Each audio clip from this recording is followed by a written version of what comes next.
Fala pessoal, nós estamos estudando a carta do apóstolo Paulo aos Filipenses. Essa carta é bem interessante que Paulo enfatiza muito a verdadeira alegria.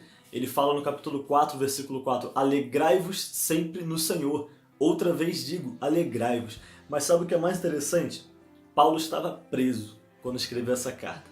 Ele nos encoraja à alegria, mas ele nesse momento estava numa prisão romana. Tá? Essa carta foi escrita aproximadamente no ano 61 depois de Cristo. Paulo ele fundou a igreja dos Filipenses na sua segunda viagem missionária. Você pode ler lá em Atos 16. É muito legal fazer essa comparação.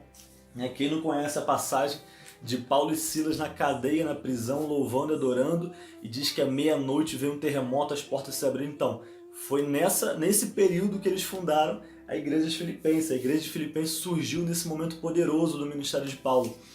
E é legal porque anos depois, Paulo continuou no seu ministério, ele estava lá preso, e os irmãos da igreja de Filipenses se reuniram para levantar uma oferta para enviar para aquele que havia fundado aquela igreja, aquele que era o pai na fé deles, aquele que Deus tinha usado para trazer o evangelho a eles. Eles souberam que Paulo estava preso, estava distante, e eles se juntaram, formaram ali uma oferta e enviaram para ser entregue por Epafrodito, nome bonitinho, né? Epafrodito foi o cara que foi levar a oferta lá para Paulo, e Paulo ficou tão alegre, tão feliz, aquilo animou tanto o coração dele, apesar de estar preso, que ele escreveu essa carta linda que ficou esse registro para nós. Bom, o autor é o apóstolo Paulo, naturalmente. Ele começa a carta falando eu e Timóteo, mas quem escreveu foi ele, né? Timóteo era o companheiro, fiel companheiro dele, por isso ele coloca lá eu e Timóteo.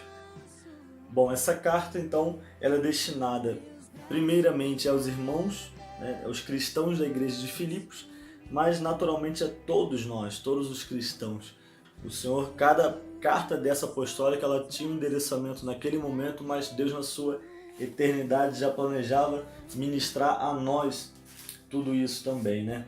Bom, quero destacar o versículo 9 do capítulo 1, Paulo fala assim: que o vosso amor aumente mais e mais, em pleno conhecimento e toda percepção, para aprovardes as coisas excelentes e serdes sinceros e inculpáveis para o dia de Cristo. Essa carta ela é pequena, mas ela é muito profunda.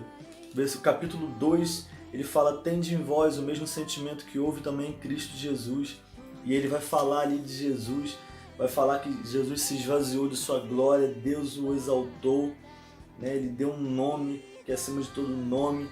Enfim, o capítulo 2 ela traz essa grandeza, revela essa grandeza do ministério de Jesus. No capítulo 3, ele fala um pouco ali dos falsos mestres, da questão da circuncisão, da incircuncisão. Paulo enfatiza de novo essa questão da religiosidade, querendo tirar a graça do nosso meio. O capítulo 4 é onde ele fala o versículo que eu citei, alegrai-vos sempre no Senhor. Outra vez digo, alegrai-vos. Não andeis ansiosos por coisa alguma. E aí o versículo 8 para mim é um dos versículos fundamentais que todo crente precisa conhecer. Ele fala, finalmente irmãos, tudo que é verdadeiro, tudo que é respeitável, tudo que é justo, tudo que é puro, tudo que é amável, tudo que é de boa fama, se alguma virtude há e se algum louvor existe, seja isso o que ocupe o vosso pensamento. Pare de ficar ocupando o seu pensamento com coisas que não glorificam a Deus, com coisas em que não há virtude, em não há louvor. Toda vez que você quiser saber se algo é de Deus, é do agrado de Deus ou não, pense, isso aqui glorifica a Deus? Isso que eu pretendo fazer, há alguma virtude nisso? Há algum louvor nisso? Então não faça. Se não houver, não faça.